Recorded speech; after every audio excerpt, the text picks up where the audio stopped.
Wow, a lot of good things said about you, Mr. Zeke. Yeah, they're good coaches. They are, and you do a lot for the community. Well, I'll try to. Well, my wife and I try to, so. Yeah, include Kathy in there. A lot of hard work goes into what you guys do. All right, if we can take a shot of this bread, this looks absolutely amazing. Now, you did all of this while we were sitting over here waiting. Now, tell me what this is right here. These are fried Frito pie. No one has them in Alabama. These are fried tamales. These are party trays that we have for the football games. From Saturday to Sunday, we have them. They start out at $10.99 all the way to $23.99.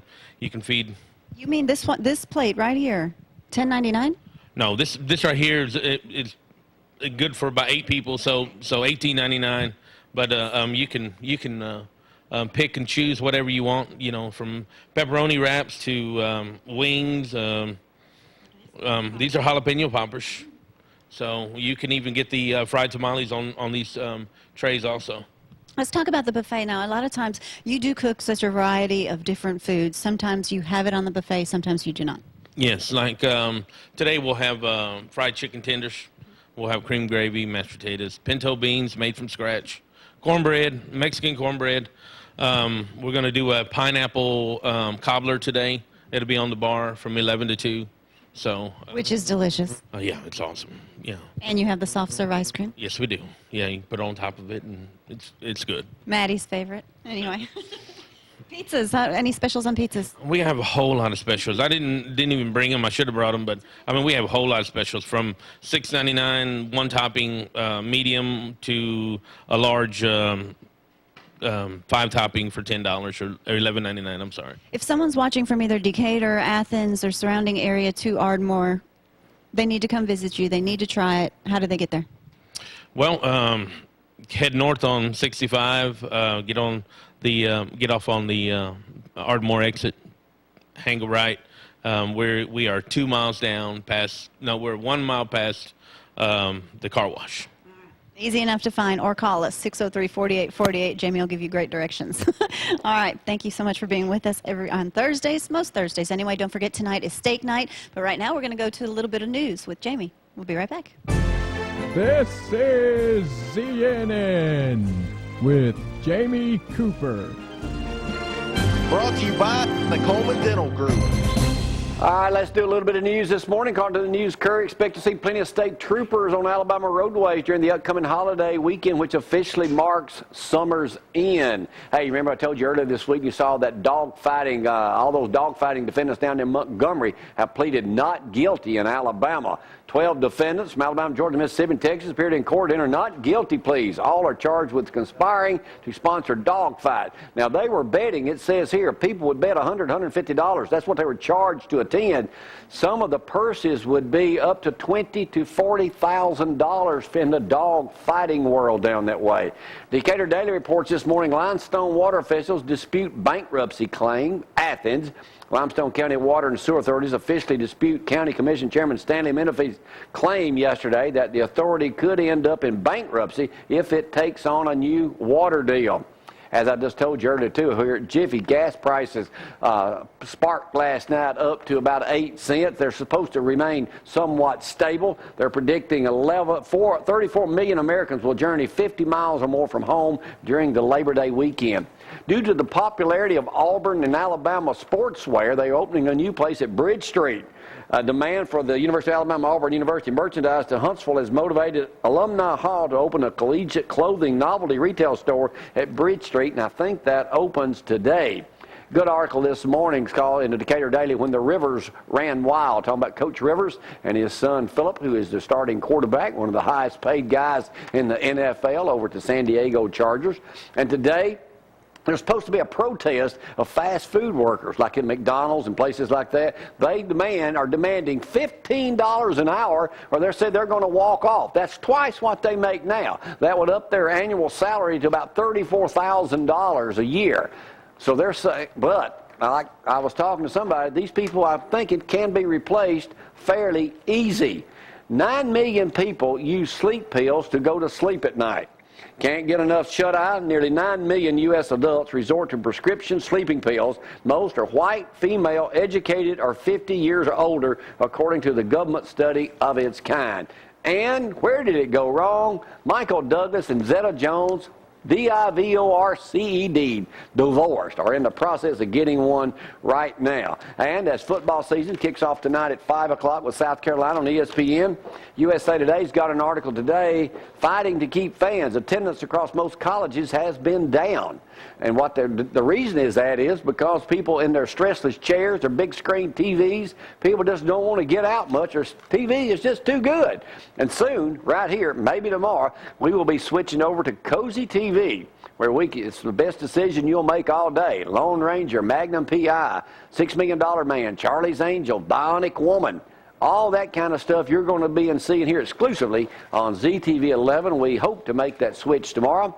There will be some changes with that, with First Baptist Church already running on Sundays at 10 instead of 11. Cooper and Company will be the same in the mornings at 6 a.m. live. It will also be replayed at night, however, at 6 p.m. and 11 p.m., not at 9 o'clock at night. All right, with that in mind, it's time to go with the beekeeper in Limestone County. It's time to go with Danny Johnson, the road runner. Beep, beep. Here's his piece for this week, and we'll see y'all later.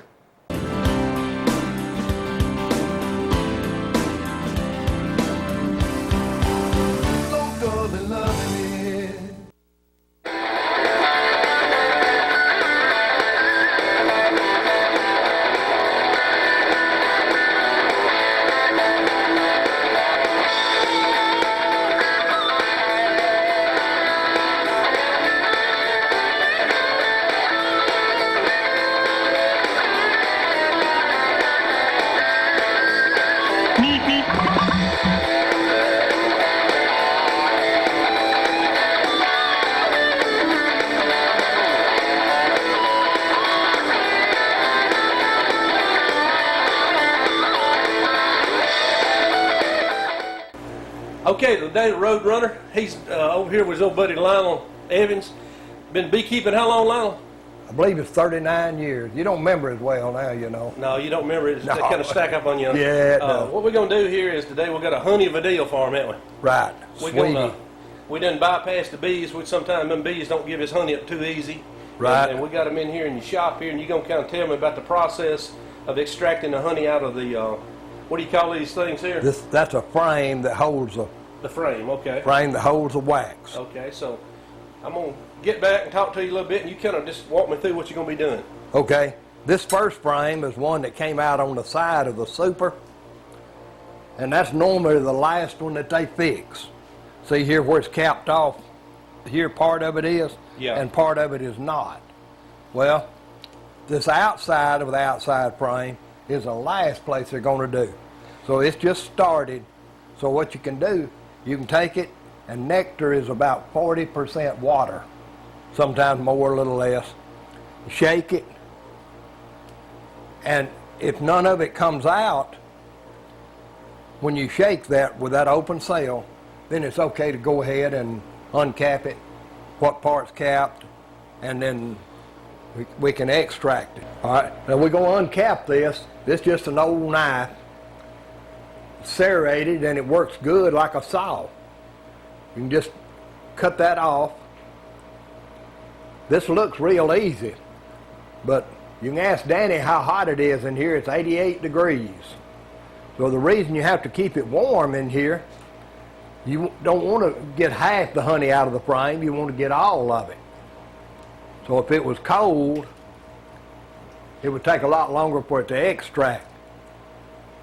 So since this other side just has a few caps, I'm going to get my wife to uncap it with a different tool called a scratcher. So she'll do that on this frame, or tilted toward the front, toward the top of the frame, keeps the nectar from running out while the bees are filling it with nectar.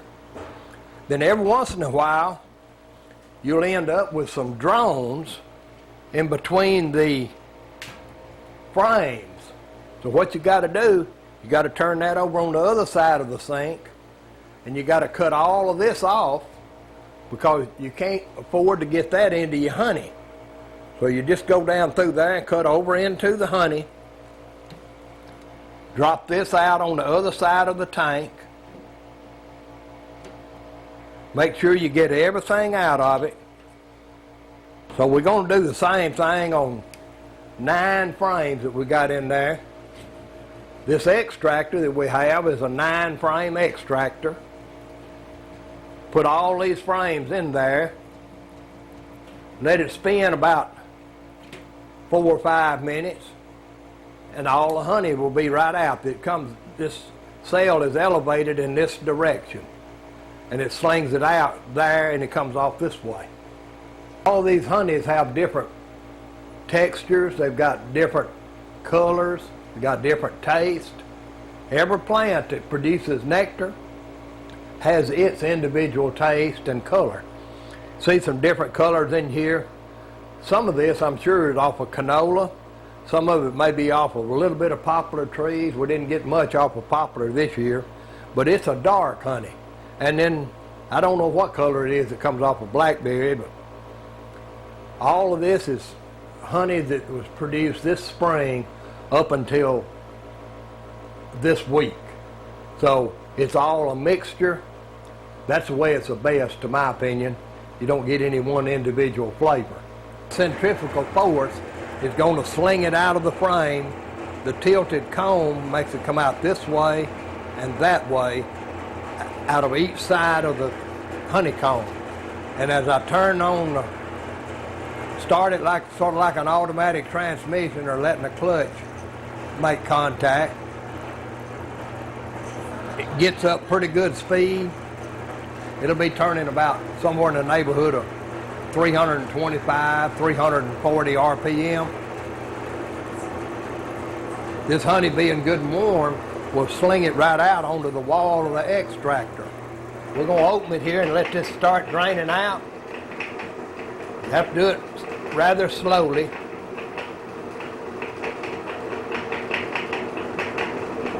This one place you want to really keep your mind on your business, because don't it be all over the floor. Strain it through one layer of cheesecloth. That picks up a bunch of the particles of trash, beeswax, and whatever. Then it goes through a real fine sieve on the bottom, and that's all we do to it. All right. The reason we want to get all the honey out of it we can, we're going to put this honeycomb, after it's extracted, back into the hive, so the bees won't have to rebuild all that comb. They can just clean it, get the honey off of it, and then refill it with nectar and make honey out of it. This is pollen that the bees sometimes put in a frame, super frame. A lot of people buy honey so they can have the pollen that's in the honey for allergies. So that's the reason we don't filter ours. We just strain it, and these little particles of pollen are still in the honey. Okay, Lionel, we kind of done the slinging of the honey out, and you drained it out, and this is what you get in your jar, right? It is. This is some we extracted earlier. We strain it through one layer of cheesecloth and a real fine sieve, and that's it. That's it. Okay. We don't filter it at all. So is this ready for human consumption now? It is sitting on ready. Oh, okay, it looks good. It Looks is. good. It's all of it's this year's honey because we're not making as much. Everybody's running out of honey, so there's several beekeepers around in the area you can get honey from. Well, I know it's been a shortage this year. Another thing I was pretty amazed is they take this wax, and I got a lip gloss. It's made out of beeswax, so it's a lot of things bees are responsible for. Right, a lot of things. Well, I really appreciate you inviting me over, and Glad you could come. next time you get in them bees, I didn't get stung this time, so I'll come back with you when we rob the actual hives, and Well, it'll be a lot of fun. So Well, I can guarantee you you we'll give me get a call you and I'll stung. come back. Roadrunner out.